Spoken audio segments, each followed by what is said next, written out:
Hello, SNA Assassinators. This is Super Ninja Austin back here with another video. Sorry it took an extra few minutes. I decided to grab something to eat before I go to my next review video of the night.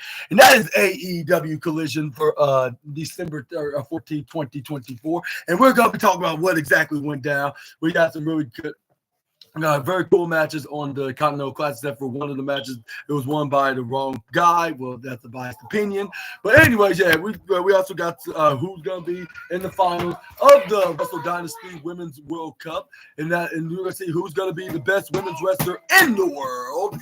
And we also got like some segments about what's his name?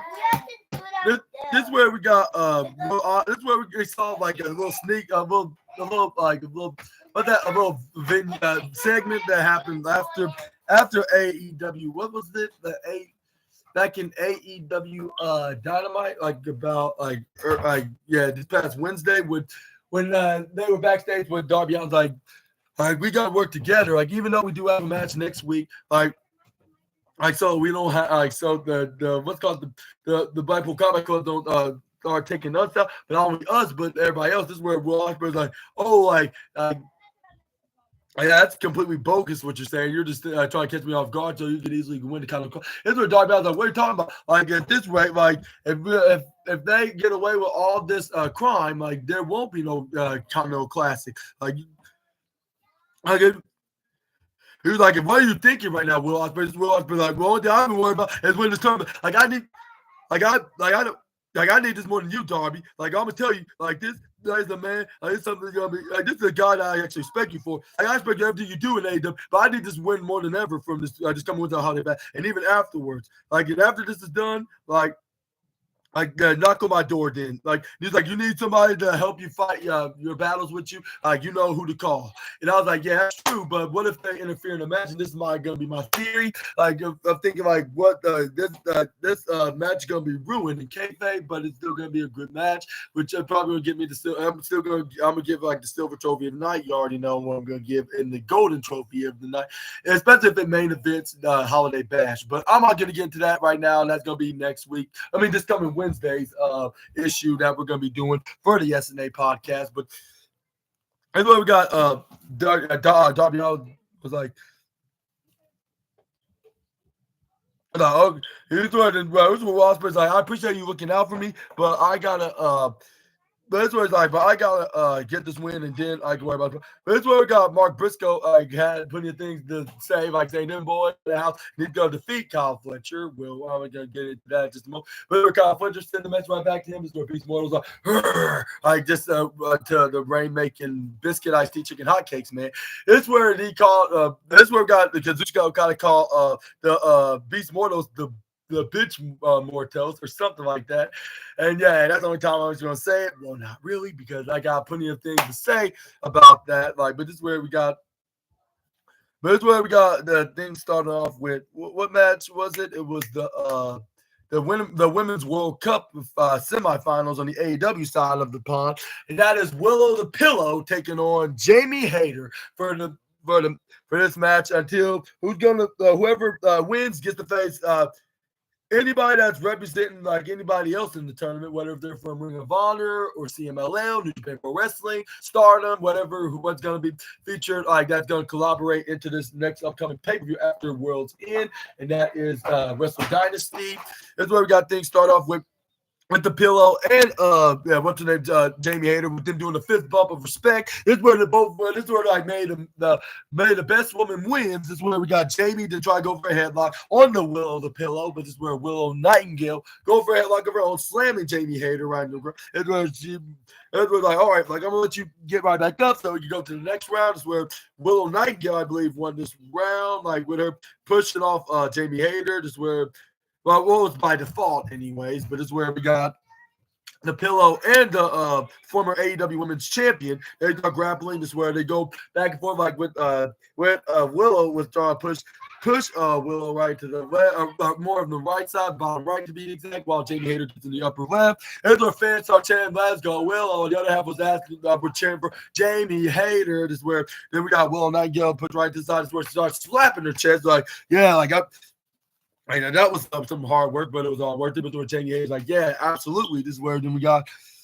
This is where we got both women like to start going like this is where they start grappling right onto each other. This is where then we got Jamie Hayter picks up Willow the Pillow's head. This is where she tries to go for a headlock, but Willow dips her right to the left side. This is where we got Will threw Jamie right to the right side, try to go for short tackle onto the Pillow wrestler.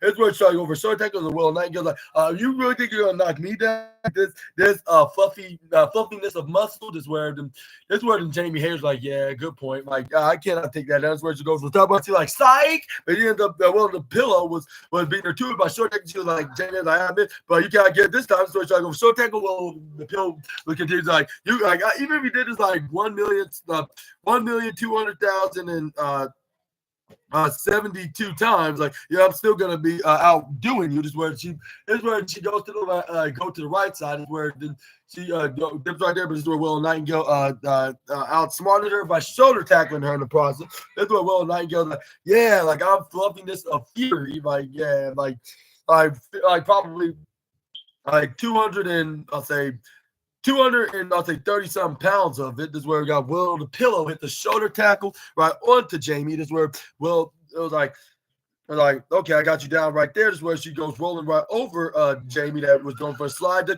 is where she was about to go to the bottom corner side, but this is where Jamie Hayter would do anyway, try to outsmart her. But she got outsmarted by the outsmarter like of the match, which was the Pillow. This is where we got Jamie Hayter going for a backslide. Willow then going for inside cradle, but this is where But this is where we got this is where we try to go for a cover. But this is where we got Jamie Hayter kicks out of it. This is where we got but this is where we got Willow Nightingale picking up Jamie Hayter, try to go for a backslide. But this is where Jamie Hayter start elbowing her, try to go for a backslide of her own.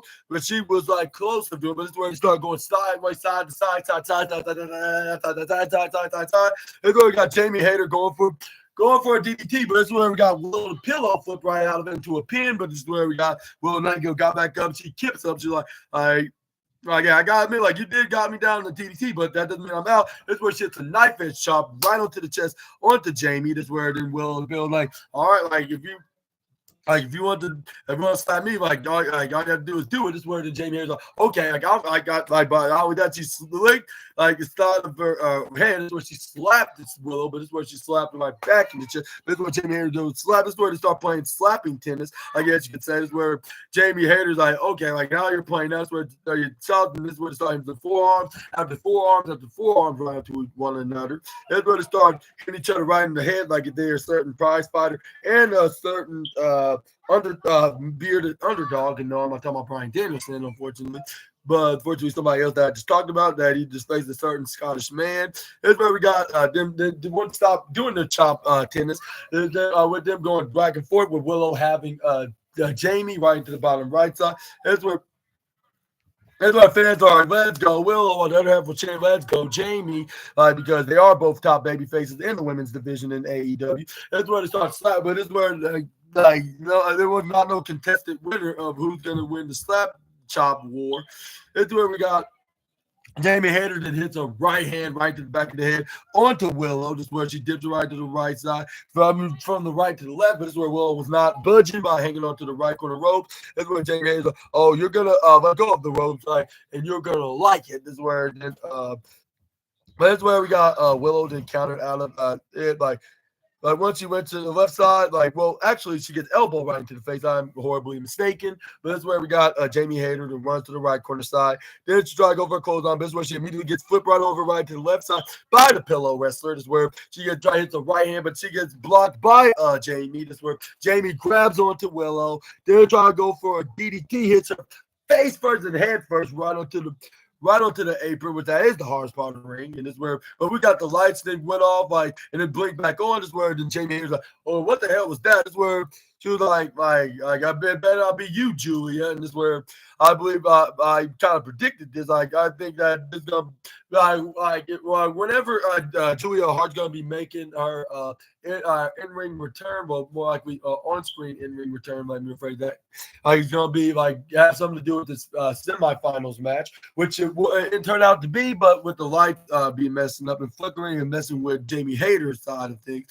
It's where Will the Pillow right to the left side is where she's like, who wants to hit a Let me hit a cannonball onto Jamie. This is where she ends up doing so. She just roared like if she was a very I'd say hungry lioness, I guess you could say. This is where we got the pillow and throws Jamie right to the bottom side, but she ends up getting slapped across the chest by Jamie. This is where we got Jamie. Then this is where Willow threw Jamie back first, right into the Barry's tombstone. This is where then we got uh the pillow to try to go for a suplex right onto what's her name to the Jamie Hayter, but this is where we got Jamie Hayter flipped right out of it. This is where Jamie Hayter goes for a suplex of her own. This is where we got.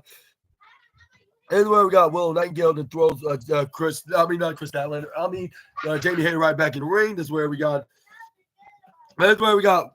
But somehow, like the curse was somehow broken of some reason because this is where they broke this statistic, I should say, this common statistic with Jamie finally broke the streak, which was a streak, I should say. Jamie Hayter broke the streak of Willow the Pillow, tying with a certain prize fighter I just talked about at the main event of the other show's special spectacular show for this lovely Saturday night.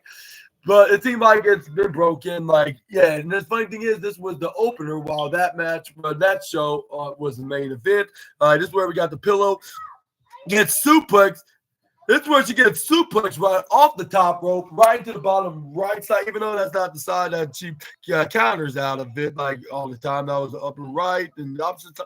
But still, her streak has been broken by Jamie Hayter, and now she's finally invincible of getting suplexed right off the top turnbuckles. But this is where we got Jamie Hayter go for a knee strike right into the face on the Pillow, Night and Terror. But Willow kicks out at 2.3. But this is where Jamie Hayter picks up Willow right into a firewoman's carry. Hits like a Death Valley driver, brain buster maneuver. Right. This is where she turns into a snapmare clothesline. Trying to go for a pin onto Pillow, Night and Terror. But Pillow kicks out at 2.7, if I'm not mistaken. This is where she starts nodding her head I'm ready to make a comeback. This is where she started hitting the elbow strikes right into the face onto Jamie Hayter. But somehow Jamie hits the step up in security. This is where we got Jamie Hayter to go for a close up. This is where we got Willow Nightingale go for a boot of her own. But this is where both women knock each other out with a boot right down to the ground. This is where we got the referee was doing a 10-second warning. If both women are not going to get back up by the count of 10, there's going to be a draw. And that won't be looking good because they'll probably be both disqualified into the tournament. And whoever wins in the semifinals and the other side, in the international side, is definitely gonna get the award, but luckily that didn't end up happening because both women got back up. Willow managed to pick up what's her name? Willow picks up Jamie and hits a torture rack, like a rack attack, like torture rack. Let me rephrase that. Slamming her with her knees down. Willow Nightingale goes for a springboard into a moonsault, like if she was a heavy female version of Chris Jericho, just going right up in the left side, hits the moonsault line. So I'm like, wow, I saw her pin plenty of unreal maneuvers before, but not a moonsault. How did Willow did that? But this is where she over here. This is where she almost got 3 with this move alone, but unfortunately, Jamie Hayter kicked out at 2.99999999 minus 0 point away from me at 3. I'm like, wow, we are definitely not in Toto anymore, Kansas, or even Missouri. But anyways, where Willow Nightingale was not done yet. This is where she was about to hit an annihilating splash or a moonsault. But I think it was a moonsault because she went right up in the air, like if she was a certain a bodybuilding Barbie. But that's where we got Jamie Hayter that count out because lightning does not strike twice. This is where she hits a German suplex right onto Willow the Pillow. This is where she picks her up, hits that gut, try to go for try to turn the gut wrench into a ripcord, into a lariat, but Willow count out of ducks, pushed her right to the right side. She hits a pouncing tackle when she went right to the top and right back down into the middle of the ring, knocking her around the mat. This is where she took off her suspenders. I believe she hit the Dr. Bomb. Well, I think Jamie Hayter counted probably. This is when she hits a British curse backbreaker, if I'm not mistaken, which both women down. I meant to say because they're females, not males. But this is when Jamie Hayter's right knee was given up. She's like, oh my God, this is the most painfulest painfulest sensation I have ever felt in my life. And this is where she managed to get back up. She's like, but despite it, I still have to get up because I have one more move to do. And that was indeed what they call the ripcord clothesline, but this is where Willow the Pill countered out of it into a gut wrench into her Dr. Bomb maneuver by picking up Jamie Hayter, slamming her back first, 1, 2, 3, and the winner and the winner of this International Women's Cup, winner to escort to represent AEW into this International Women's Cup match. And whoever's in the match, I think they're doing the tournament on both AEW, Stardom, New Japan, and Ring of Honor or CMLL. I think it was CMLL. Yeah. I think they're going to do a 4-way international finals tournament, I guess you could say, because Will Nightingale won the semifinals on representing the AEW side. Will the Pill will represent the AEW side of the mountain. This one too, like I see women in Tokyo, like whoever that's representing New Japan and CMLL, Stardom, or whoever that's gonna be in the tournament with the Pillow. And who do you think is gonna win? And for those international wrestling fans out there who are in the finals, like if they're already there yet, because I think there's only like we got like weeks away for Wrestle Dynasty because it's gonna be like the first Sunday, if I'm mistaken, if not the Saturday. I totally forgot. It's the 5th. So I'll say it's Sunday. And who do you think is gonna walk out as the winner? Like hopefully it's on Max, which I assume that Wrestle Dynasty is gonna be on. And yes, sir, ma'am, I will be reviewing it. Like which is gonna be live from the Tokyo Dome, I believe. Even if it's gonna be on later, like I have to do it like early in the morning, like. And I'll watch it depending on how long. I think it's gonna be on in the afternoon, like morning time where I'm at right now. So I'll probably watch it at that time because because streaming services love doing stuff internationally, like live, like so I could see AEW Wrestle Dynasty show is gonna be on towards the morning or afternoon, and I will be making a review on that day. Instead of making like a football news video, I will be making that review video. And let me know in the comments below on what you gonna think about this review video. But this is where we got but anyways, where we got what's her name? Julia Hart came in. It's where she glanced right at. That's where that she went right into the. That's where the lights went out when Jamie Hayter got back up. It's where we saw Julia Hart in the ring. But it's where we saw a laid out Jamie Hayter in the middle of it. Like I don't know that she knocked her out, and then she's waiting for her. This is where she wants to clash in the future big event, which I assume that's going to be at AEW World's End. But what do you think it's going to be? Which I. It'll be a good idea to put it on Wrestle Dynasty because it's more like a crossover event, much rather than what's that? Like a AEW exclusive pay-per-view. But moving on, we got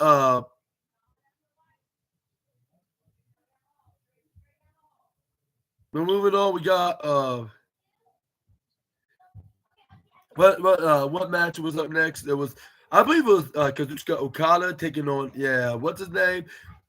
Beast Mortals. This is where we got what's his name, Nigel McGuinness. Like for some reason, like wanted to take the bitch man's side, and I'm like it seemed like that Kazuchika Okada's not the only bitch in the bitch man, but the bitchness I meant to say. Just don't tell any of the younger viewers what I just said on the podcast.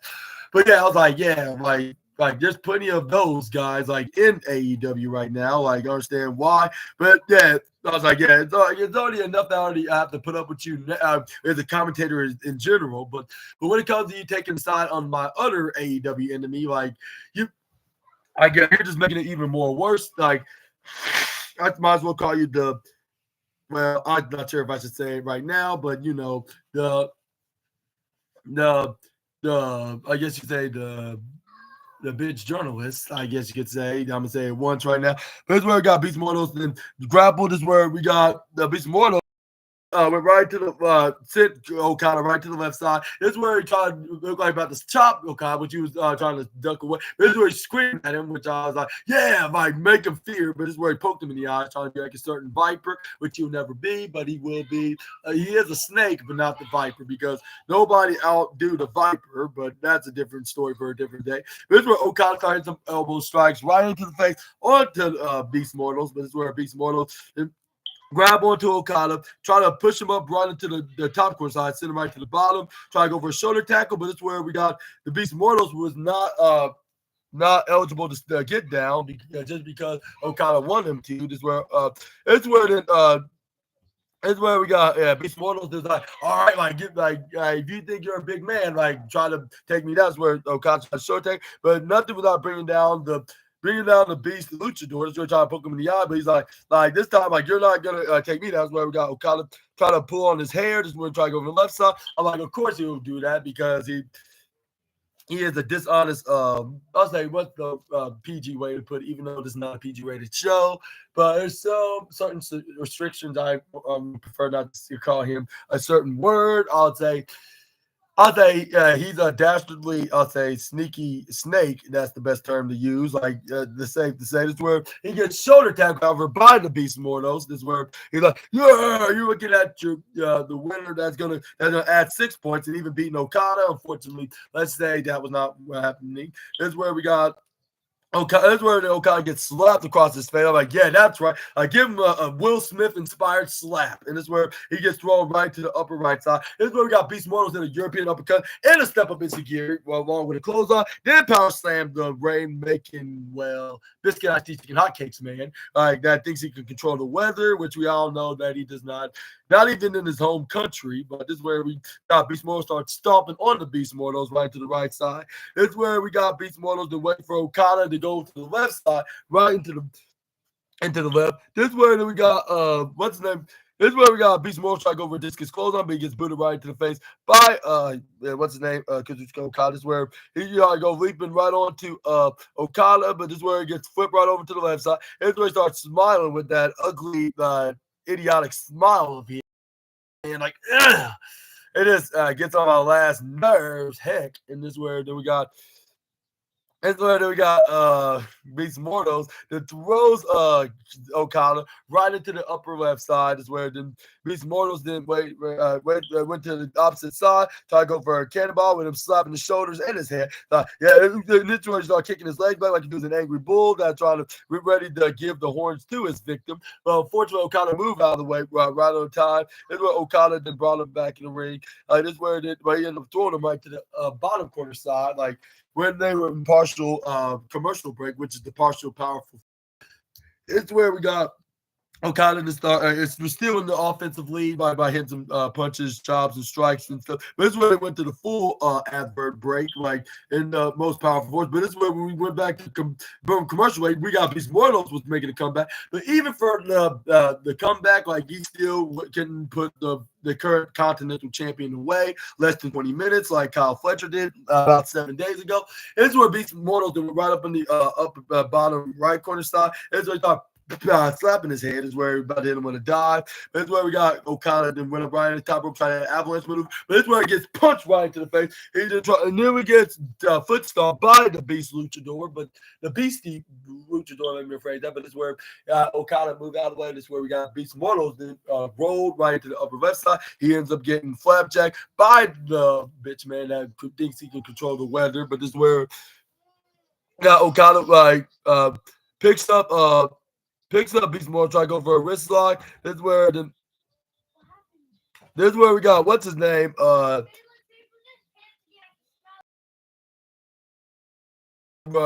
try to go for a wrist lock, turn to an STO. This is where we got Beast Mortal start stomping right, left, right, and this is where he's like, let me go. This is where we got Beast Mortal's flip over Okada right to the bottom side.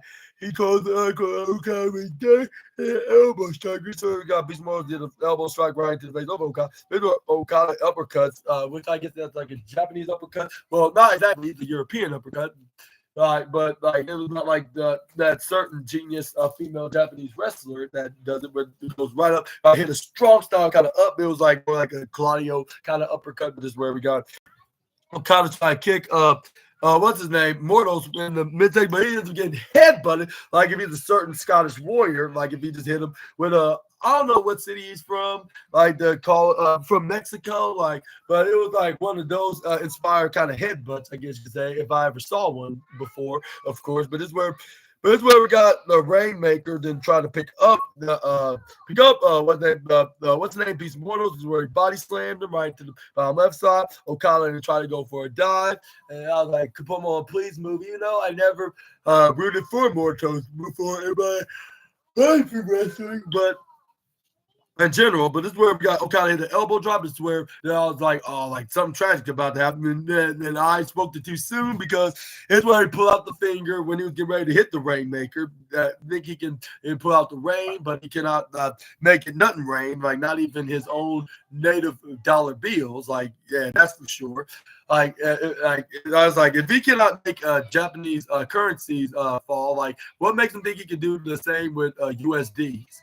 Which y'all know what I mean, but this is where we got, what's his name? Okada tried to go for a Rainmaker, but this is where he was unsuccessful. But unfortunately, this was only just the first attempt because the second attempt could be a guaranteed, which it was, let's just say. But it's where Beast Mortals try to go, this is where what's that try to go for a discus closeout, but he ends up getting intercepted by Mortos. This was like, yeah, Mike, I found. And then like, woo! I finally got him right where I wanted him. This is where he throws Okada right to the bottom side. Goes for a pop-up Mexican drop, which it was actually a Samoan drop. But since he's Hispanic, he was it's gonna be called the Mexican drop, like because given that he's a Mexican beast like luchador, so yeah, he's gonna be called that. Like whatever your culture is, that should be called that specific drop. Not trying to sound very ignorant, but this is where we got what's the name, Beast Mortals, then and a diving corkscrew dive right onto Okada. This is where Okada unfortunately moved out of the way. This is where we got Beast Mortals like, no more, like I got a splash. This is where Okada then kicks him right in the midsection. This is where he goes to a boot right to the face of Mortals, but Mortals slap him across his face. This is where he started hitting more slaps. He should have turned them to punches because once he tried to go for the popcorn side, he immediately got out of the face, hit a drop kick, started screaming with his ugly muck of a face. This is where he fixed him out up, tried to go for a Rainmaker. But this is where he was stunned, like when Beast Mortals got back up. Not phased about whatsoever, just like if he was a certain monster of all monsters. But this is where we got Okada. They hit the clothesline. Sounds like probably like a little bit of a sampler and an appetizer of what he was about to hit because this was a guaranteed Rainmaker for the 1, 2, 3. And unfortunately, he scored 3 points, and he's now 7 points. Winner of this match, the Rainmaking Biscuit Iced Tea Chicken Hotcakes, man. Kazuchika Okada. This is where it was like now, like now I'm finally in the lead, but that was only just the. But he wasn't going to be in the lead for long because we still got some more Blue League action. But it's where we got advertisement of AEW All In next year in 2025 in Globe Life Field. This is where we saw Timeless Tony Storm, like when she made a return at the T-Mobile Center in the best city of the United States. Like after Mariah May beat Mina Shirakawa, this is where we got a hilarious reaction from Thunder Rosa, like that had a sign that said WTF, like I said, on the winners coming down. But this is where we got a Timeless Tony Storm picking up Shaza. What's her name? Shaza. I forget her last name, but it was the girl that fought what's her name last night, Deanna Purrazzo. This is where she had a sidewalk backbreaker onto this poor girl, and I was like, like I wonder if this girl is newcomer is from Missouri because. Like she happened to be in another squash match in the same state because like when AEW Winners Coming was in Kansas City, Missouri at T-Mobile Center, she was on AEW's Rampage pre-tape show. She was there, but now a day later she's now in AEW Collision. When now they're in St. Louis. This is where we got Timeless Tony Storm grab onto. Shaza go for a couple of European uppercuts as well, but somehow, like when she picked her up, she gets flipped right over, right behind. That's where she did a bow right into the middle of the ring. That's where we got Shaza going to the upper right court side to the bottom left, where Timeless Tony Storm was okay. Yeah, this weekend you get kick right into the section where Tom Storm go for German soup. Plus, that's where her last name was McKenzie. Shout out to McKenzie. This is where she gets sent right to the bottom left side. Gets hip attack. Storm 0. Time of Storm. I mean, not time. Regular Tony Storm is the winner. And this is where Tony Storm got on the microphone, and it seemed like that she is her old self, but it seemed like that she finally made her AEW debut. Like if she just hit her head and had amnesia, this is what she was like. I forget to say this or something, but Tony Storm is officially all elite. This is where fans did not care that she totally forgot that you already was elite, all elite. This is where she was. It's where they start cheering like, yeah, like we got we got Tony back. This is where, but even though she forgot like what she was before because she got hit in the head by Mariah May, but. That's where we got a post. That's where we got a post-match interview, like after the show. But it was like not, but it wasn't aired on TV until now. Like on this replay, like from this past Wednesday on for tonight's Collision. This is where she was like, Tony, like I don't give a fudge unsweetened chocolate kiwi kale about it. This is where she wouldn't stop.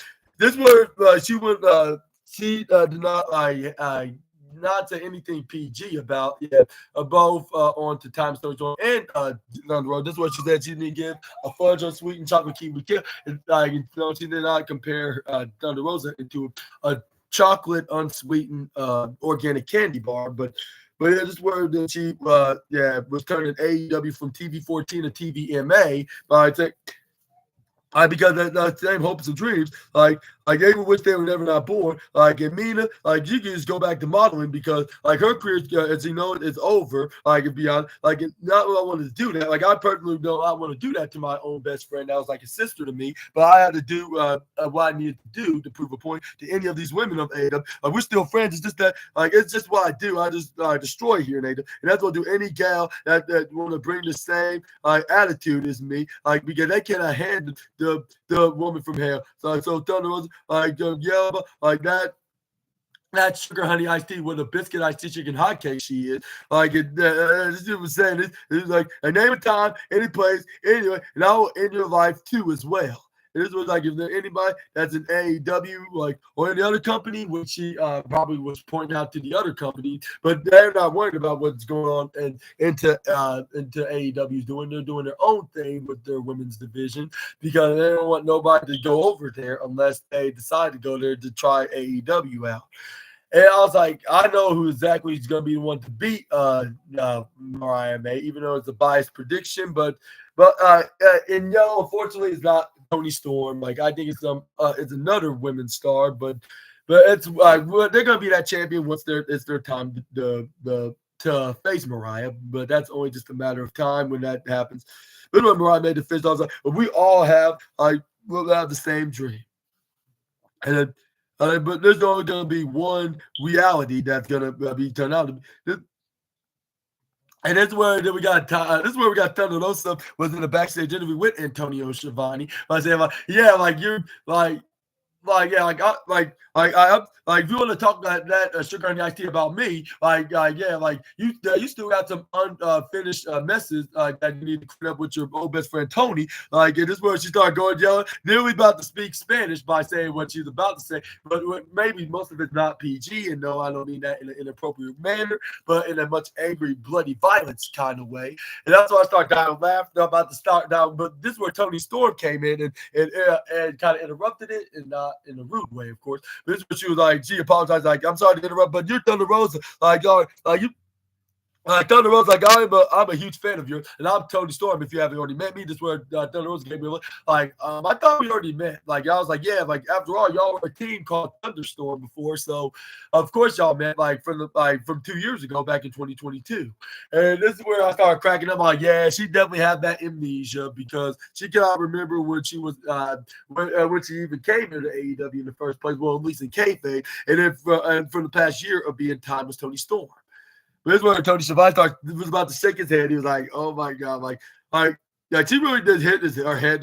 It's where That's where then she was like, "Oh my God, this is the legendary journalist Antonio Schiavone. It's finally nice to meet you. I'm Tony Storm." This is where it was like if she already, like if she was like, if this was like her debut, like in AEW, like 2 years ago, but unfortunately it was not. She just like she just actually hit her head, like, or no, it was Mariah May was the one hit her head. She made her have worse amnesia, but more than what she had was as the as the as the time was one. This is where Thunder Rosa said, like in 2 weeks from now, my father, will be with me. Like, yeah, like he's gonna be seeing his daughter finally fight. Like, and I told him to bring like a handful of dirt from the graveyard, from the from the place where I came from, where I'm gonna be taking you. Like, she was like in December 28th, like at World's End, like you, me, for the AEW Women's World Championship. And it's like, and she was like, and I want to do it in an Aquana street fight match. And I was like, gee, I thought Thunder Rosa was going to go after for another particular women's AEW championship. And no, I'm not talking about Mariah May. Well, it's obvious that I'm wrong who I'm referring to. But yeah, but I guess it's good enough. Like, I'm not going to complain about it. This is, I would say better because, like, one that's currently holding on to the other women's championship is looking more just a tidbit better than Mariah, with all due respect to the glamour. But yeah, just looking at the reality side of things, like, but yeah, this is where Thunder Rosa didn't continue to say, like, yeah, and I will bring you the fight, and I will be a two-time AEW Women's Champion, a championship that she has never lost. But it's where they showed like a vignette of Jon Moxley and the rest of his Death Riders taking out his future challengers of both Switchblade Jay White, freshly squeezed Orange Cassidy, and Cowboy that calls himself Sugar Honey Iced Tea, Hangman Adam Page, and make an example out of him. This is where we move on to the next slide, like on the next match. Oh no, it was a vignette of Will, they were advertising with Will Ospreay and Darby Allin, like, which that's a must-see match, like along with the TBS Championship between Mercedes Moné and what's her name, Anna Jay. But we're gonna But yeah, this is where it showed like the vignettes of both the Aerial Assassin and Darby Allin, and they also showed the backstage interview with Renee Paquette when she had face to face with Anna Jay and Monet. Like, this is where like we got, and it just showed like the part where the CEO didn't tell Anna that there's a price to pay when you mess with Mercedes Moné herself, and also like with Anna Jay, like there's no they said there's no physicality, like so. But I'm gonna tell you this: like, I'm gonna be the new TBS championship, and this is where she slapped the TBS championship right off her shoulder. But I'm gonna get into that in just a moment. But we're gonna get into the tag team match, which it was Top Flight taking on Action Andretti and Leo Rush. And it was like exactly how I predicted it to be, but then being a little more heelish, but not like in a cheating kind of tactic way, but just it seemed like it didn't really care about their, now I guess you could say, former allies of both, both the the Martin brothers, of both Dante and Darius, and their honorary sister Layla. Okay, Sammy, chill out. Stop, chill out. Sorry about that, Kaizen. But anyway, this is where we got It's not Kaizen. Kaizen, it's not your fault. This is where we got You can't bite you. This is where we got Dante Martin, and quickly they got things started. No, not do too much. Yeah. No. But this is where we got Dante Martin gonna go for the most devastating move in all of pro wrestling onto Leo Rush. Okay, you gotta get Tyson his space. But anyway, just where he only got a kick out at 1.2. That's where he decided to tag in his big brother Darius Martin that went face to face with their former ally, the Man of the Hour. That's where we got Private Party was watching this backstage in the monitor with them holding their respective AEW tag belts. This is where we got Action Andretti then whisper something out of onto Leo Rush's ear, saying like about a plan that's definitely gonna get him the win and the shot at the tag team championships. But let's say like whatever it was, it worked. Which we're gonna get into in just a moment. This is where we got. This is where we start things off with Action. This is where we got Action Andretti and Darius Martin to go for a grapple with Darius going for a headlock. This is where we got. You see Mac, yeah, he's a playable character on there too, yeah. But anyway, this is where we got Leo Rush. Not Leo Rush. Action Andretti went to a headlock right onto onto Darius Martin. This is where he dropped him right down. But this is where we got Darius got back up, throw him right to the right side. This is where we start playing a little game of wrestling bumper cars by shoulder tackling each other. But this is where we got Darius Martin right back to the left side. Is where he hits what they call shoulder tackle on the Action Andretti. That's where he threw him right to the side. Is where he hip tossed the Action Andretti. But it's where once he was down, is where we got Darius Martin trying to grab onto the legs of Action. But it's where he kicks him right onto the bottom side. It's where he hits a torpedo kind of land right onto the Action Andretti. So he's jumping with a Be careful, Trey. Yeah, and you don't want to fall onto the trampoline. This is where we got Darius Martin going for try to go pick up what's his name, like in the Alabama slam kind of position onto what's his name on the Action Andretti. But Action Andretti hit the sunset flip. Okay, be careful doing that because you don't want to get hurt. But this is where we got Action Andretti go for a backslide right onto Darius Martin. This is where he goes for an arm drag with his backslide. This is where we got Action Andretti go for a middle drop kick, go for a double kip up. Be careful, Trey. You don't want to get hurt. This is where we got Action Andretti go for like a teenager high school shoulder tackle right onto Darius Martin. This is where he did right back at him. He's like, what the hell was that all about? Like, it's like, yeah, like I thought we were like brothers, even though we're not blood related. Just you're not like a brother like me and Dante are. Like when it comes to blood, it's where the Action Andretti's like, yeah, that's fine. I don't want to be your stupid brother anyway. This is where he tried to go for a swift kick, but this is where the first time, just like a finisher, like if it didn't work the first time, but it's insecure. Like if he was Mr. Anderson or Matt Seidel, I love doing maneuvers like this. That's where we got. What's his name? Action Andretti going right up into doing him right to the right side. That's where we got Darius Martin instead. This is where it was a blessing in disguise for Action by attacking in the Leo Rush did. That's where the Leo Rush got strikes. That's where the right onto both men, like sandwiching Darius Martin with some strikes. Here's where we got what's his name? Leo Rush run to the left, right corner side. Hits the springboard Hurricane Rana right onto the top flight member. But it's where Darius countered into a catapult, I believe, with him throwing him right to Dante Martin right to the upper left side. This is where he ends up getting clotheslined by Leo Rush. It's where we got Darius Martin coming to attack before he continues, but it was too late because he gets elbowed right to the face by Leo Rush. This is where we got Leo Rush trying to go for a back to belly suplex. This is where we got Darius Martin beat him to it, trying to go for a back suplex. This is where he flips right out of it. He gets pushed right into in his own corner, attacking in his little brother in the process. Dante, this is where we got what's his name? Dante and Darius Martin to try to close up, but this is where they get down right to the right corner side. This is where we got Leo Rush in Action and trying to go for a Pele kick, right to flip him over to the right side. This is where Leo and Action was like, yeah, you want to get back in the ring with the man of the hour and the Action Man. Is where they're like, yeah, we want to get back in the ring. This is where they end up doing so until they decide to just go man to man with Leo Rush and Dante Martin. This is where we got Leo Rush into a headlock. This is where we got the partial powerful force and all of professional wrestling came on, which was the picture-in-picture break. But this is where we got a double team right on the Dante Martin. This is where we got. Here's what we got. What's happening next? It was be careful, baby. But here's where we got Leo Rush going for a clothesline. I go to Dante Martin, tags in what's his name? Darius Martin. Not Darius. I'm talking about Darius. I mean, it was Leo Rush tagging in Action and Andretti. That Action in a knife edge chop and he ran right to the bottom right side. This is where we got Leo Rush that came in, started some right hands, and Action Andretti started stomping on him in the bottom right side.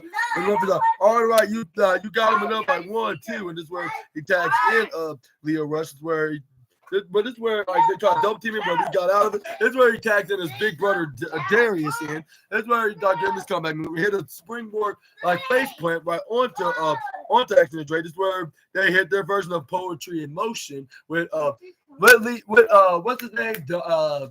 Dante Martin was on his knees for his big brother Darius to do a stepping stool like back-legged kick, which he successfully did. So onto Action. This is where Leo Rush tried to go for a schoolboy because he was the legal man. This is where he tried to hit the most devastating move and all of PW. This is where he we got a kick out at 2 even. This is where he tried to go for a swift kick. But this is where Darius Martin was not wasn't convinced that he would be distracted with the man of the hour. This is where we got Leo Rush that pushes what's his name? Leo Rush right into his Darius Martin right to his little brother Dante. That's where we got Darius leap up his little brother Dante right up in the air, leaping right over Leo. That's where he back elbows Leo Rush. That's where we got. That's where we got. What's his name? That's where we got. What's his name? Dante Martin trying to go for half a Nelson suplex. This is where he flipped right out of it, went right behind Dante. This is where he didn't get. This is where then he pushed him right to Darius. This is where he leaps. This is where he picks him up and leaps right over to Leo. This is where we got Dante then pushes Leo right into underneath the arms of Darius Martin. I mean, this is where the tornado DDT onto the man of the hour. This is where we got the top flight trying to go for a pin. Most specifically was Darius was trying to get the cover, but he only got a 2.3 count. Like that was kicked out by Leo. This is where we got. But that's where we got what's his name? Darius trying to tag in Dante, but that's where he gets dragged and get pulled right onto the left side. His face first, all thanks to Action and Dre. This is where Action drag onto the leg onto Darius, but this is where he stomp on the hands. He's like, my hands! And like, gee, wizards! And this is where then he didn't. This is where we got Darius Martin thought it was going to be over if he could finish Leo Rush in the ring. This is where he gets the forearm shot and to the knife edge shot. This is where then we got him throwing him right to the right side. This is where you got him trying to go over super go to Leo Rush. Over here, he's going to always go right underneath him. This is where he kicks Darius right into the face. This is where we got Leo and Action and Trey to try to go for a double team. This one they dodged out of the way because they knew that Darius Martin was about to intercept and try to go for a double clothesline. Just like a certain Archer of Infamy. This is where we got Action try to go for a boot, try to do the knife edge shot that probably earned himself like a number 3 spot on Gunther's Indies, while Leo is in 4th place, or 2nd place actually. This is where they drag over a double team suplex right onto Darius Martin. Well, actually a double Falcon arrow, I should say. This is where Leo Rush tried to get the pin, but still Darius Martin kicked out at 2.8. And I'm like, how in the hell did Darius Martin kick out of such a maneuver? This is where we got. This is where we got Leo Rush tagging in, Action is ready. This is where they're getting ready to hit a double team like maneuver onto Dante Martin, picking over what's the name? Picking up his little brother Darius Martin before he got double teamed by their former allies. Where we got Dante Martin to hit some strikes right onto the 2-man all by himself. That's where everybody ended up running a tag move. I believe he made a huge mistake because he did not know what to hit. That's where we got Leo Rush to try out smart him. It's where he dodged out of it by run to the right side. It's where he gave enough time for Action and Dre to go for a running attack move, but it had the running lariat onto Dante Martin. That's where we got Darius to clothesline right onto Leo Rush. That's where he tried to go for a clothesline right onto Action and Dre, but it's where Action Dre does. Right to the left side, like this is where we got Darius runs right to that corner side. This is where he ends up meeting a pump kick right to the face by Darius Martin. Not Darius Martin. Darius Martin meets the pump kick by Action and Ready and followed up with a super kick. Then we got Action and Ready. Then runs right to the right corner side. Then try to go for a baseball slide, but this is where slide right and hit a moonsault, which is not bad. Right onto what's his name to Action and Drake. Is where he goes for a double high five to his honorary sister, the Layla Gray.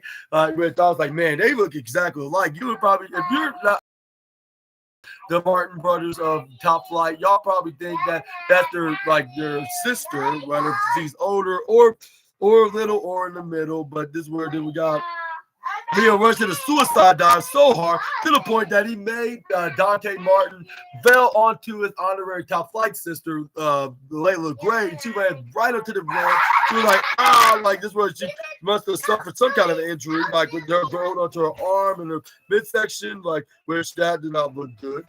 But, that's where the referee was like, this is really bad. Like, we need paramedics right now. Just like you boys get back in the ring. This is where Leo Rush was like, oh my god, like, this is very bad. Like, this is where it's like, but this is where they were like, but we don't care. Like, we gotta care about getting this big dub. This is where they did a double boot right onto both the Martin brothers.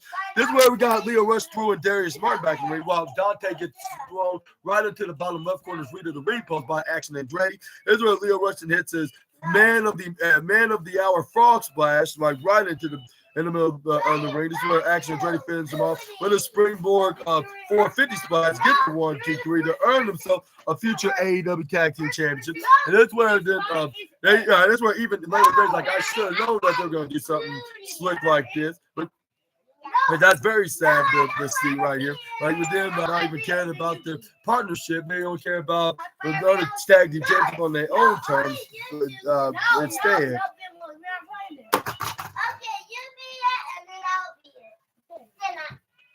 That's where we got Kristen Statlander that took on this other women's enhancement talent afterwards, which I was like, I am scared for the CEO, like for her to revisit this feud in a way, like when it comes to what's her name, have some kind of a sneaky tactic, Kristen Statlander of regaining the women's title that she have not lost by pinfall, not until like she lost to Mercedes Moné at Full Gear.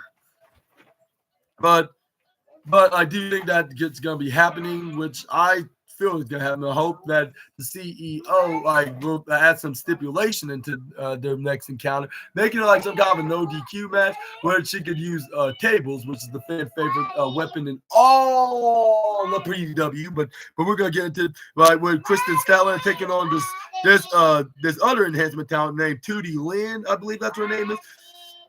I gotta admit that she was bringing in some moves like for the born again Kristen, but here's where we got Kristen Statlander picked up what's her name onto Tootie Lynn is where she picks her up for like 20 straight seconds into a standing suplex, and I'm not joking, like she really got her up for a good 20 seconds, but everybody was counting the 20.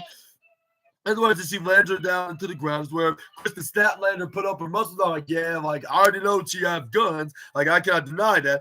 Guess what she did to me on AEW Fight Forever. But anyways, it's where we got what's her name? Kristen Statlander was getting slapped across the chest by Tootie Lynn. But it's where she gets tripped right over, hits face first right into the canvas. It's where she gets middle drop kick by right in the middle of the ring. This is where she picks up the Tootie Lynn. This is where she gets thrown right to the upper left side. It's where she grabs onto her arm to try to go for a clothesline. But it's where Tootie Lynn tried to smartly put her leg up, but she ends up getting powerbomb, which I feel. I nearly felt sorry for Tootie, but luckily Tootie hurt and run of it, which I should have done to her when on AEW Fight Forever. I got caught off guard when I was giving an autograph. But anyways, this is where we got this is where we got what's her name? Tootie Lynn's like, yeah, I'm on fire now. This is where she was like that, but she didn't say it like a man would say. But this is where she dropped out to hit her bow and arrow attack. But this is where she ends up getting hit with a lariat by Kristen. This is where she picks her up, which I thought at first she was about to go for a tombstone power drop. So I was about to say she's not the Undertaker, of course. But this is where she hits the Saturday Night Fever or the Saturday Night Fever, whatever it's called, given what the day tonight is. Well, I guess it was for the same side to say her last name, part of the Saturday, which is Saturday with an extra T, which Chris Statlander got the win off his squash match. Winner of this match, Kristen Statlander, and we could be probably see her facing either Anna Jay or Mercedes Moné from either on AEW's World's End edition of Dynamite or even their first edition of Dynamite in the Fight of the Fallen, whatever it may, which is probably going to be when it's going to be simulcast on Max. But when do you think that no, you good. But what are your thoughts on Kristen Statlander's next match for the TBS Championship? And who do you think is going to be? Which I already know who it's going to be. You already know who I'm going to be rooting for Holiday Bash, which is definitely going to be must-see, like Excalibur and Antonio Schiavone call it. It's the must-see TV with their Cedric the Entertainer. What's his name on the barbershop movie? Like on the second one, like. I totally forgot what his name is. Eddie? Yeah, Eddie. Like Eddie on Barbershop Tuesday. Like when what was it? What was it? The senator or the mayor, like in Chicago, like where he visited the barbershop. This is where Eddie on the movie was trying to put up the cameras like that. This is must see TV here. Which that was the most humiliating thing of the governor's time, like with him getting like partially his hair shaven. But my point is Antonio Schiavone and what's his name, Excalibur gets referred as must-see TV, just like Cedric the Entertainer said on the movie. But because it really is must-see TV. This is where we got Dustin Rhodes. Then send a message to a guy that's gonna be facing, or guys, I should say, for his AEW Tag Team Championship for next week's Final Battle pay-per-view. And it's where he gave out a message about that. You better not, you better keep my father's name out of your mouth. I was like, but I thought Christian Cage was the one that was talking about your deceased father. But is that It's like do the Will Smith slap, that's for sure. Yeah, exactly. Yeah, that's what Christian Cage needs. Well, that's what Super Ninja Austin's gonna be doing. Like if he ever mentioned about his father, but I'm not gonna get into that. But if Christian Cage does, I'm gonna have to give him the hand that go across his face, like if I'm Will Smith. But anyways, who was Dustin Rhodes was talking to? Like, and who? Which I think. Oh yeah, it was the righteous. It was the righteous that he was talking about. But he's like, you better not mention my dad's name again to Dutch and Vincent. I was like, don't tell me they're secretly working for the patriarch himself, that is obviously Christian Cage. But I think that's just a theory. Now I know, like, all thanks to Dustin Rhodes being on tonight's AEW Collision, sending a message to the former clients of Jake the Snake Roberts. But let's move on to the next slide. Is where we got moving on. I believe we got the next Continental Classic match. Oh no, that was the main event. I apologize about that. My bad. But this is where we got This is where they start advertising for a fight for the Fallen, because it's going to be streaming live on Max, simulcast with TBS, which we're talking about when we're making a review video on January 1st, 2025, which that's going to be a very exciting moment. But this is where we got FTR said they're going to do like a charity event, like for Red Cross, from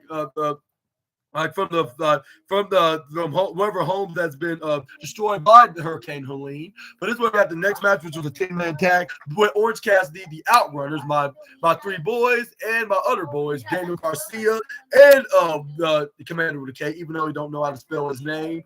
But yeah, this is where they took on MXM collections of Mason Madden and Mansoor, and the premier athletes of Tony Nese, Arya Davari, and what's his name, Josh Woods. And then, man, these guys will be phenomenal if they didn't have Mark Sterling as their manager, with him saying ceased and dismissed, like if somebody's been copywriting him, which I don't think nobody would love to copy everything what he would do, which he's just a delusional dude that just cannot be a very successful wrestling manager. But he is pretty entertaining when it comes to him getting flopped by the wrestlers.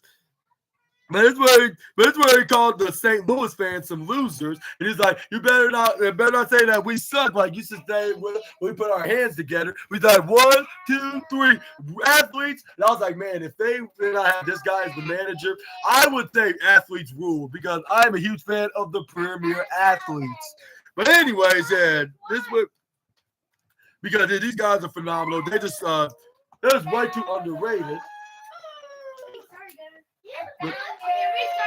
Restart. But that's where we got Josh Woods to start things off with with the current TNT champion, Daniel Garcia. This is where they go for a grappling battle. But this is where we got Josh Woods nearly flips what's his name over the top rope, Daniel Garcia. This is where we got Josh Woods start mocking Daniel Garcia by putting the hands up, but he cannot put his hips and his pelvic together to start doing the dance. And I kind of regret saying that, because it kind of sounds like if I'm doing some kind of a Chippendale dance, which hopefully I don't turn into. But this is where we got Daniel Garcia that gets picked up by Josh Woods, gets spine buster right in the ground by Josh Woods. This is where he tried to go for a waist slide. This is where we got I would say picking up Daniel Garcia trying to go for a German suplex, but this is where he flips him, turns him around, slams a face. This is where he starts doing the dance, but he cannot have that move of doing the dance move. This is where we got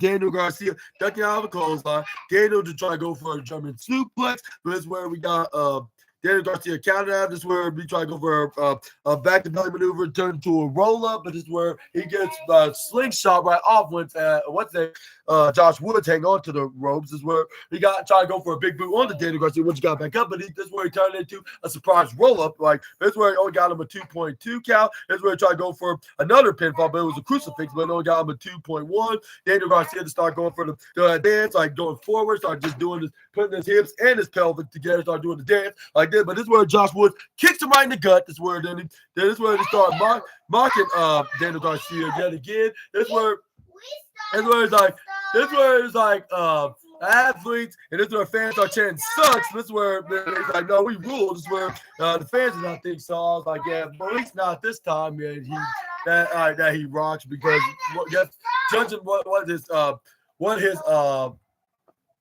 their managers are, but this is where we got what's his name? But that's where we got what's his name? Josh Woods go for a close on. Daniel Garcia does go to the right court side, hit the back elbow right to the face or to Josh Woods. Daniel Garcia was like, yeah, like who wants some next? Where we thought this is where we saw Tony Nese gets tagged in. This is where he tried to go for an attack, but this is where he gets thrown right to the top left quarter side onto the turnbuckle. Tags in my boy Freshly Squeezed that bring out the natural orange juices. This is where he starts stomping onto the Tony Nese. Start hitting some. First it was soft, then it was hard. Stomp right onto the premier athlete until the referee started telling him to stop, like, or else he will get DQ'd when he was at the count of 4. That's where we got Orange Cassidy like, all right, I'm stopping. That's where he picks up the premier athlete. This is where he tried to go for a suplex onto Tony, but this is where Tony Nese would not let him go for a suplex onto him. This is where he hits a stroke right hand right to the right side of the jaw. He was like, athletes, like I'm gonna say rule that, but fans like, no, they suck. That's where we get, but this is where Tony Nese threw Orange Cassidy right to the left side.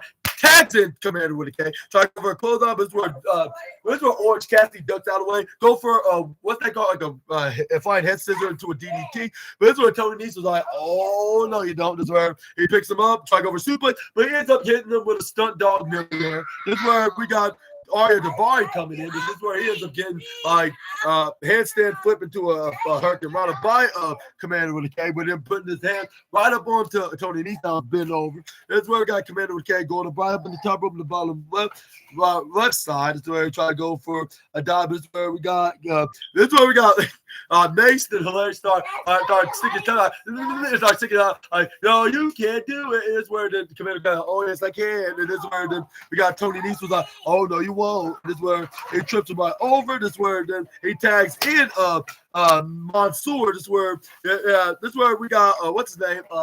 Commander K was in the opposite position of a tree of woe. This is where he brought him down when him and Mace got in the ring. That's where he throws him right into Mace, which he got him in the sidewalk slam position.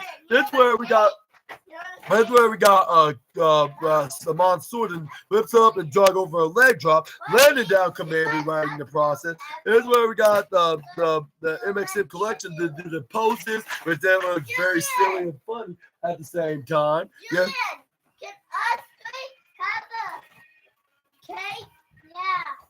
Yeah.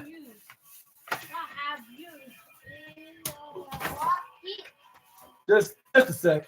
But anyways. I can't get it. No, I'm gonna get it.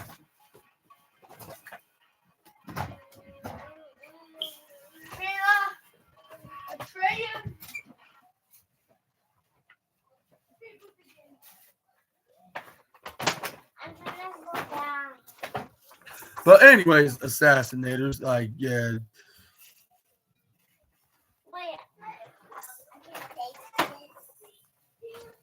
What else happened? It was after the poses is where we got the partial powerful force and all the professional wrestling came on, which was obviously the commercial break. This is where we got let's see what happened next.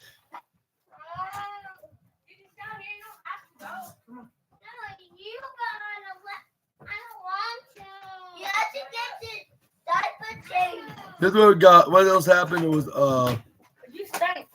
That's where we got Arya Davari and start picking on what's his name onto Commander K when he got tagged in by Mansoor. This is where he tags in Mansoor right back in the ring. This is where he tried to go for a double Irish whip. Once the partial adverts was on, this is where he leap dodged over Arya Davar. This is where he nearly got closed out by Mansoor, but he managed to duck right on time. This is where it ends up. This is where he ends up clotheslining Commander, not Commander, Arya Davari instead. This is where he then tags him. This is where he grabs onto the hand of Mansoor, slap him in the chest. We're right exact same corner in the upper right side. Go for arm drag. This is where we got this is where he tags in. Who was it? It was Truth Magnum in. This is where he hits some right hands on the Mansoor, right in the face. I'm like, yeah, finally one of the outrunners is in the ring. Like, and yeah, they brought out some pretty cool spots, like with him hitting some punches, like doing some 1980s moves, like they always do best. Like, and they have those very impressive muscles, which I wish I could be like that. Hopefully, I do. Once I get in the gym, I start working out just like these guys. I need to start watching their training videos because they look very ripped as hell, like if they are in the era of Immortals, but we're gonna get into that in just a moment. But this is where we got. That's where Truth Magnum was like, yeah, like who wants to see some 80s move? But it's where he tags in Garcia, which he had to turn on his right hand. But he start doing this pose like about to dance, but it's where he start hitting some right hands, but it's where it went fully on the commercial break, which is the powerful force. But it's where I got Commander with a K that start arguing with Smart Mark Sterling once the commercial break was done. It's where we got Commander with a K was about to hit him on the right hand, but it's where Smart Sterling was trying to take back. But from the argument, like, oh, you're right, whatever they were arguing about. But it's where we got Arya Davari hit the right hand right from behind by Commander with a K. This is where he throws him right on the Tony knees, right into the right corner side. He picks him up, puts him right up onto the midsection, onto the right onto the up in the head of Josh Woods. They try to go for a powerbomb, but before he even does the powerbomb, this is where we got Mace hits a knee strike, which made him go for a powerbomb right onto the middle of the ring. With Mansoor go for a frog splash, they probably would have gotten away with it if it wasn't for a meddling, I'll say 1980s guys and a young mid-card champion and a freshly squeezed fruit. And this is where they came in for the save, but it's where Arya Davari, Tony Nese, and Mason Mansoor did start trying to fight off the faces. But this is where they were getting overpowered by the baby faces. But this is where we got Mason Mansoor then through Garcia, which is the only heels that were in the match that were in the lead. But this is where they try to go for a double team onto Orange Cassidy, but luckily Garcia got back in the ring. Hits a back suplex onto Mansoor. Then this is where we got Mason hits a headbutt right into the face onto Daniel Garcia. But this is where Orange Cassidy hit like what they call like a head scissor DDT that sent Mace right to the left side. Is where he goes for a suicide dive onto what's his name on the Mansoor. That's where Commander K went up on the top rope, hit the dive off of everybody like onto the heel side, like. But this is where we got Orange Cassidy like, oh, I want to get a suicide dive. But no, I have a better idea. Elbow pad comes off. I bring in Josh Woods. This is where he gets distracted, however, by the manager of the Premier Athletes, and now Smart Mark Sterling, because he wants to stop running his mouth and instigating into business that don't belong to him. That's where he ends up getting hit with the Orange Punch, which that's the move that he'll never hit Super Ninja Austin with, because one, he's cool with him, and two, if he did ever have a match with yours truly, like he will be failing to hit that Orange Punch, because I'll find that move a mile away, and I will promise I will move out of the way. But this is what we got. Orange Cassidy going for Orange Punch to him anyways. He got a double whammy. Must have found the card like right near Smart Mark Sterling, so it was a win-win situation. They get a win. This is where I was like, yes, they win, especially my boys and Outrunners. They've been underrated from the last year, but now they're finally starting to win their matches. And I sure hope that the Outrunners do get their due and they win those tag team titles in 2025, probably by the summer or around this time of the year of next year. But yeah, this match, I'll say this match is probably going to be getting the Okada match. I think that should get the blue ribbon, and the Willow the Pillow match gets the silver trophy with Jamie Hayter. So why not? It's definitely going to get the bronze trophy of the night. Like, I would give the second place spot, but I think bronze is probably going to be just good enough for now. This is the throwaway match, and giving that the babyface one, I'm giving it to them for sure. That's why they start high-fiving the fans, and the fans love them for sure as well. That's where Don Callis, This is where the Don Callis start bragging about the Don Callis family, especially about World's End, like with it. It's where then what's his name? John Callis like, I thought I was gonna get my revenge on Powerhouse Hobbs. Like that's right. Like a match and it's gonna be to get the against my alpha son Konosuke Takeshita. Like it's been granted, finally granted. Like in 2 weeks, less than 2 weeks. That World's End, like for the AEW International Championship. Like I cannot wait. Like if you thought it's gonna be coming up worse, like Don Callis, another thing coming because of Don Callis. Like we got one more thing to be excited about. Like Kyle Fletcher's gonna be excited be ready right now. He's gonna be in the main event tonight, and again he's gonna be running the table and automatically ensuring like that he's gonna go on to World's End, like and he will win. Like the Continental Championship. Like is when he beat that degenerate Mark Briscoe tonight to start the collision. I was like, even if he do and even if he does make it to the finals on World's End, I just don't think he's gonna be winning. That's gonna be on the Aerial Assassins department.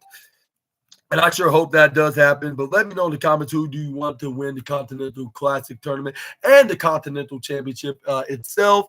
Let me know, down in the comment section right down below. But let's move on, and we're going to get to the main event match. After we got this message that's been sent by the obnoxious Don Callis. But let's move on. We got Mark Briscoe came out with his usual entrance theme and intro. But it's where he takes on. It's where he was about to take on what's his name? Kyle Fletcher. This is where things start off when both men were grappling, like any match was. It's where they were getting ready. This is where then we saw them battling it out. This is where we got But that's where Kyle Fletcher did sent. This is where he got sent by Mark Briscoe right to the right side. He's like, wow, you are really good. I admit, I can't take away your talent. But this is where he's like, no, but still, I'm still gonna beat you. This is where Mark Briscoe like, I like to see you try. You making fun of my kung fu moves, but I'll make sure to fry up like a chicken. And that's where it did. This is where Kyle Fletcher like, oh yeah, we'll see about who's gonna be getting baked like a chicken. This is where it. And where then Mark Briscoe died out of the way. Like, too slow, little boy. And this is where then we got Kyle Fletcher like, I'm not a little boy anymore. Like, I'm a full-grown man. Like, even Sky called me a man. This is where he tried to go for a headlock on the Mark Briscoe. But this is where Mark Briscoe, keep it right to the right course. He's like, oh, no, you don't. I'm going to – I'm gonna do exactly what I said I'm gonna do. I'm gonna make sure you get chopped up, you get cooked up. This is where Kyle Fletcher start mocking him with his kung fu. This is where my bitch goes like, but it's you can make fun of me all you want, but I must warn you, you're messing with the wrong, you're messing with the wrong samurai, fella. And this is where then we got Kyle Fletcher was ignoring him. He gets hit with a headlock drop. It's where then he started squeezing his neck, started cranking it. It's where he did the forearm strike on the Mark Briscoe. Mark Briscoe scream out, and then just did the forearm strike right back at Kyle Fletcher, but Kyle Fletcher hit the elbow strike right back. It's where fans start cheering for Mark Briscoe. He started hitting this strike. It's where Antonio Schiavone did said it the most hilarious guy to say his kung fu moves, Mark Briscoe, by calling it redneck kung fu. And I'm not trying to make fun of the name, but I'm gonna say it's very funny because he's just very, I'll say, creative. I gotta admit, he does know what move sets to use and how confident he is with them. And I cannot deny how good he is at it. And that's why he's a fan favorite in AEW. But this is where we got Mark Briscoe. It's a forearm strike. Forearm strike. Hit right hand to some chops, which that earned him the number one spot. In case y'all are wondering who got the number one, because Action Andretti gets the third place spot while Leo Rush gets fourth. Second. But anyway, this is where we got. This is where he gets thrown right to the bottom right. This is where we got Kyle Fletcher to try to go for a boot, but this is where Mark Briscoe move out of the way. Mark then try to pick up what's his name? Kyle. This is where try to go for a suplex. But this is where we got Kyle Fletcher counter try to go for a suplex of his own. But this is where we got flipping around. This is where we got Mark Briscoe to turn it to Mike Tyson because he started biting the head of Kyle Fletcher. It's where he hits a snapmare right into the left side into the ring, snapmare him right into the left. This is where we got Mark Briscoe that runs right to the right side, hits a baseball sliding missile dropkick onto Kyle Fletcher. This is where Mark Briscoe picks up Kyle. This is where he throws him right back in the ring. It's where that's where he tried to get in the ring. He gets kicked right back in the outside. This is where he nearly got swift kicked by Kyle. This is where he grabs onto the leg, flips him right back onto the left side. Mark Briscoe trying to go for a clothesline. This is where Kyle Fletcher ducks. This is where we got Mark Briscoe ducks. Remember, leaped right over Kyle Fletcher when he tried to grab onto his leg. This is where he hit with a blockbuster neck breaker by the former Ring of Honor champion. This is where the Mark Briscoe like, yeah, like this boy is gonna finally get a dub in this Continental Classic, and I'm gonna be the underdog favorite, gonna win, and I'm gonna win the whole thing and probably be the Continental AEW champion. That's where he grab onto Kyle Fletcher, hits a knife edge chop in the process. This where it's like, my chest, and then this where we got anyway, we got Mark Briscoe trying to go for the J Driller right off but before he can even attempt to go, this is where he gets body dropped back first right onto the concrete floor where Kyle Fletcher was like, that was a relief. Like, like I can't believe I know we got J Driller. This is where we got that's where then he turned into a launch pad. What's his name?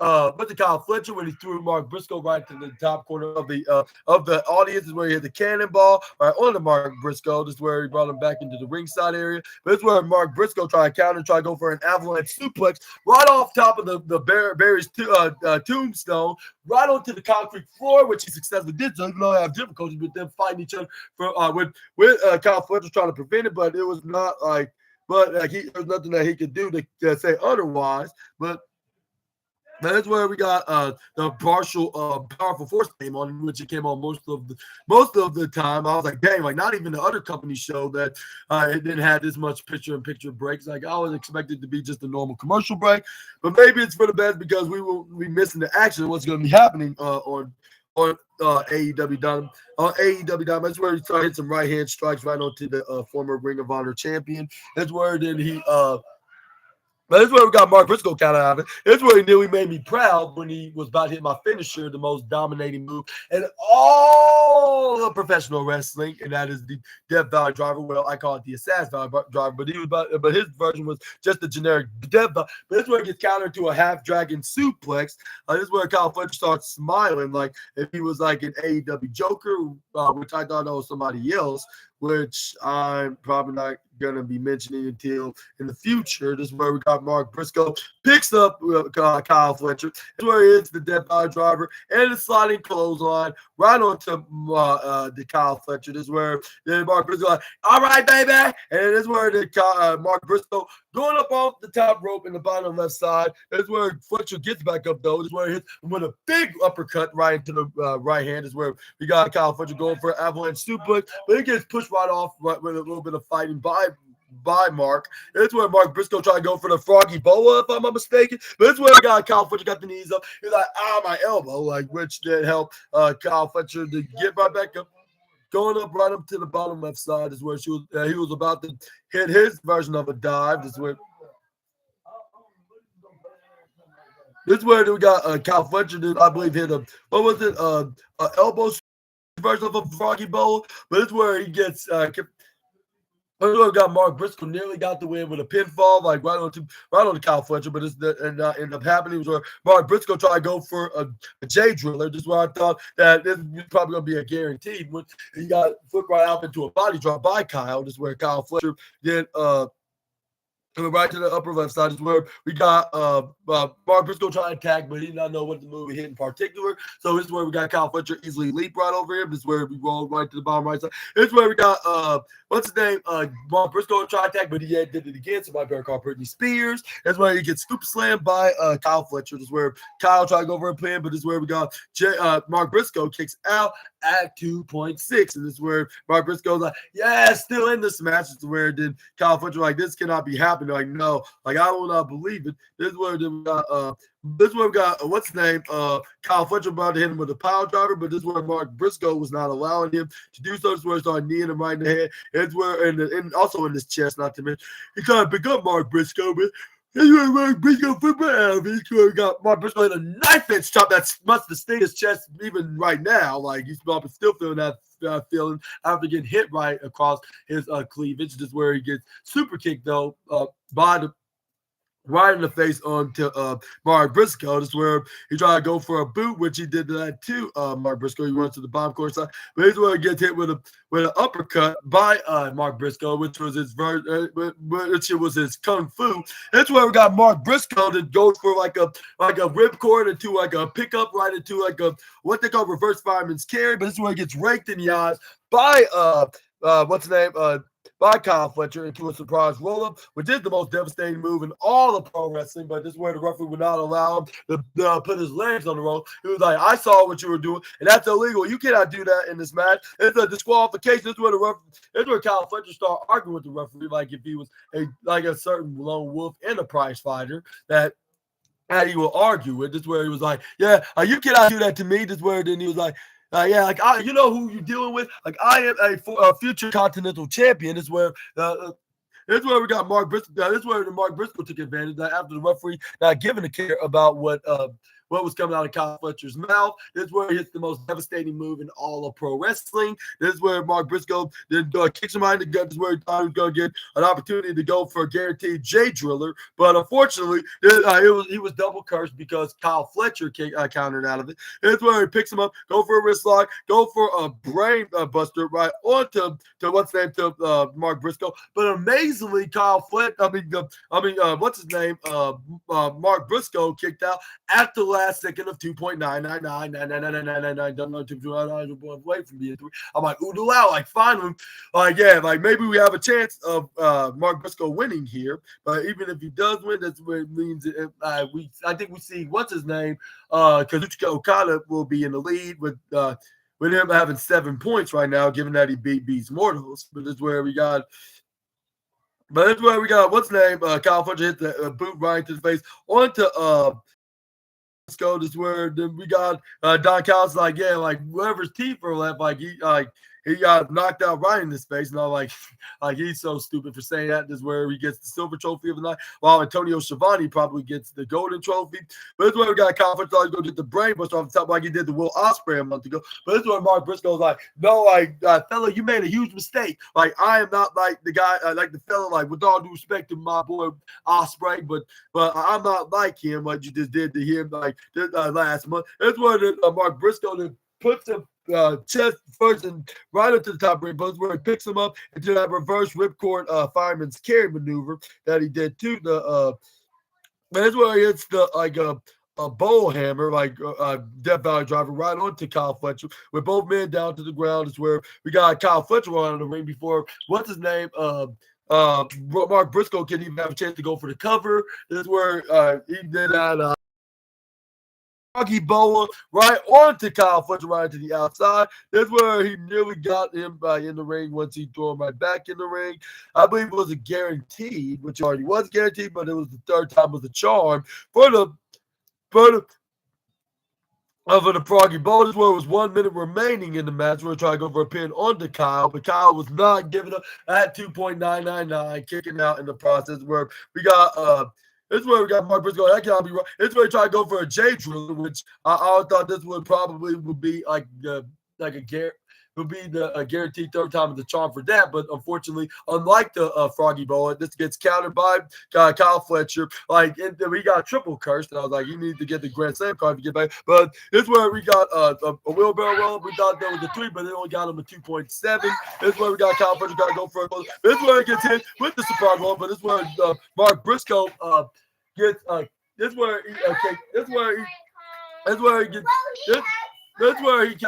where he countered out of the maneuver. This is where we got Mark Briscoe trying to go for a J driller, but this is where he gets pushed right into the upper right corner side by Kyle Fletcher. This is where he tried to go roll ball with Mark Briscoe. This is where he couldn't get it even in the quartet is the charm. Or not quartet. quadruplet or the what's that? The Grand Slam guarantee. It was the quintet guaranteed maneuver that hit, which he finally got the J Driller. I believe he got a 1, 2, 3 from this match. And the winner of the match finally getting 3 points, and I'm glad he did. And it was none other than Mark Briscoe himself. And I'll give a humongous congratulations. And this not just gonna get any trophy, it's gonna get the golden trophy of the night. Yeah. But it was the most entertaining match. I bet it would even have my family members even watching this match. This was so entertaining. Yeah, any match with Mark Briscoe is gonna be a guaranteed any night. But we finally get to see him getting his due, have this moment of getting a win of 3 points in the Continental Classic. And look, and even if he doesn't make it to the whole thing, I just hope he just get a couple more wins, making it getting at least 9 points into the Classic tournament. But let me know about this in the comment section right down below. But let me know what your thoughts on this match. Like, did you enjoy the match? Or like, you think it gets deserve the number 1 golden trophy of the night spot? Let me know in the comment section right down below. But for now, I'm just going to give it to this right here. That's how AEW Collision ended, like in this very intriguing moment. Like, and seeing what's next, like, because next AEW show we're gonna be talking about is Holiday Bash, which must see. We're gonna see not only Will Ospreay versus Darby Allin, and not only also we're not going to see Mercedes Moné taking on Anna Jay, but we're also going to be seeing Showbiz versus Beast Mordos and a couple other matches that's going to be on the Holiday Bash event. But unfortunately, this led up into what's his name, Okada being number 1 at 7 points. Like with them release leading by 1 point. This is where we got the Death Riders send a video about themselves where they put the.